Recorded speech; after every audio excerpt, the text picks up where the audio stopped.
I want to ask you, because this is a burning question for everyone who writes literary fiction, how do you define it? Literary fiction? Yes. Look how panicked he is. I'm not kidding. Everybody in the industry gets that look when everyone asks this question. I love it. Okay, this is I can define. I'll define it by what it's not. I'll define it by. I'll say that it's anything. Okay, for genre fiction is usually an expected story that has an expected plot and subject matter, and you work within it, and the needs of it are pretty established. But then the most successful genre fiction will take those conventions and they'll expand it in a little way, and that's genre fiction. And genre fiction is hard to write as literary fiction. It's just you think it's easier. It's no, the demands are there. Literary fiction is everything else.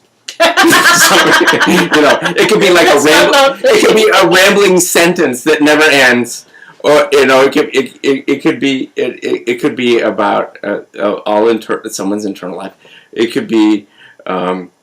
It's basically, I think, it's someone trying to recreate the experience of living. Oh, that's almost too good an answer for me to pick apart. I think you're right that there are many more rules if you're writing anything but literary fiction. But I think that aspiring writers often think, oh, if I write well, it's literary, which isn't true. And it's a very specific part of the market. It's aimed at people who read the sentences for their beauty, right? Well, okay. And who like experimental. I think that what you're including in that definition is literary fiction that people are going to read. Okay. I mean, you could just ramble about anything and call it a prose poem. Yeah, but let's say you want an audience.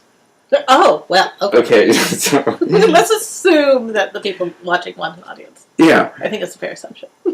Then literary fiction usually gives the reader everything that genre fiction does in the sense of plot and characters and so on.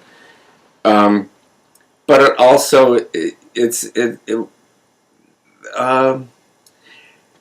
that through the way you use words, or through insight, or the way the characters interact, that you're getting something new.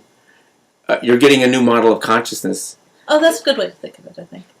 I think my favorite example for this is Cormac McCarthy's The Road, which I think to anybody who was familiar with science fiction and fantasy, you're like, oh my god, this premise again?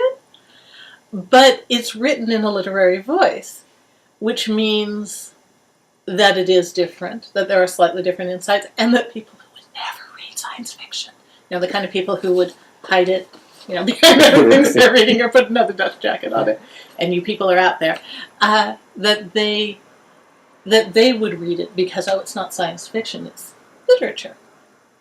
But I think there is a tangible difference between literary fiction and other fiction.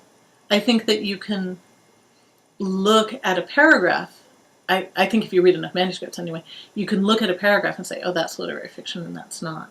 Just as you can look at a good mystery paragraph and say, oh, that's a good mystery paragraph. You can tell a mystery paragraph separated. Oh yeah, at this point. I mean, I suspect people who read widely can too. But certainly if you're reading manuscripts for a living,